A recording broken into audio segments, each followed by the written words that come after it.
Friends, there are times in our career when we start questioning the value of the work that we do. It is quite easy for us to fall prey to this syndrome and sometimes even become doubtful about the meaningfulness of the work that we do. However, such doubts shouldn't be a deterrent for us to give our best to the work that we do, as you never know how this work of ours will manifest in the future. In this regard, I have a beautiful, meaningful, and a real story for you. The title of the story is Sixto Rodriguez, a Mexican migrant settled in downtown Detroit in the 1970s.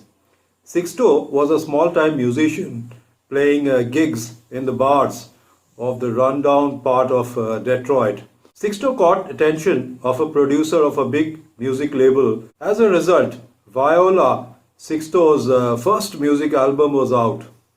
But it flopped badly. His second album did even worse. This setback pushed Sixto out of the music industry, and Sixto returned to a demolition company in Detroit working as a blue-collar worker, where Sixto Rodriguez was living a simple low-key life, unbeknown to him that a handful of his 1970 debut album, Cold Fact, had made way to Australia months after it had failed in America. Some Australian radio DJs got their hands on the album and began playing Sugar Man on the radio. As a result, the Australian record stores went crazy about the album. Cold Fact became as popular as an album could be in Australia. Sixto had no idea about all this. In Australia and then in South Africa, Rodriguez's lyrics about overcoming hardship made him even more popular than Elvis Presley and also bigger than the Rolling Stones. Part of the reason why this album became so very popular in South Africa was that many of its songs served as anti-apartheid anthems and were used in protests. Other than his music, people around the world knew nothing about Rodriguez. They had no idea what he looked like, where he lived, or anything about his personal life. He was now an international man of mystery. There were also rumors that Sixto committed suicide during one of his live performances. This, however, did not deter some hardcore Australian fans to finally track him down. They got him to Australia for a series of concerts in 1979. He had never played a concert before, just bars and clubs was all that he had handled. This time, Sixto Rodriguez played out to some 50,000 people in Sydney, and the show was a roaring success, with fans signing every word of his decades-old songs.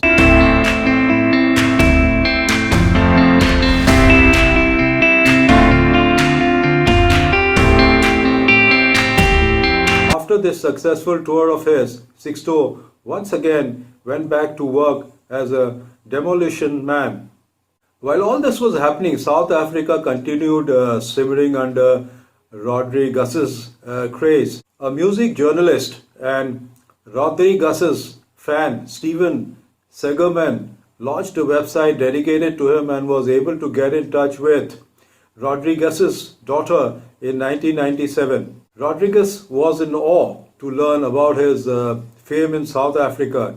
He then went on to tour in South Africa, where he performed 6 concerts in front of thousands of fans. Sixto was now living his dream. His rediscovery in South Africa in 1998 allowed him to retire from his job and tour the country for a couple of years. Afterwards, he began to perform in Europe. Later, a Swedish filmmaker named Malik Benjelloul first heard about Sixto Rodriguez while traveling through Africa. He immediately thought his story was incredible and wanted to capture his life in a short film for the Swedish television. Malik knew he had a wonderful story in his hands, but he had one big issue, and that was funding. He decided to approach 2 of Britain's top documentary producers for help.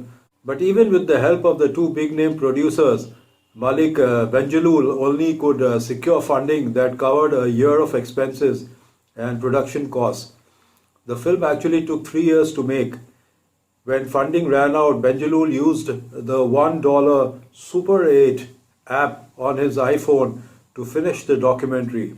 Then there was another problem in the making of the film. Sixto Rodriguez initially refused to appear in front of the camera. Benjalul explained, his kids told me I could probably meet him, but I shouldn't get my hopes up about an interview. I went to Detroit every year for 4 years, but he didn't agree to be interviewed until my third visit.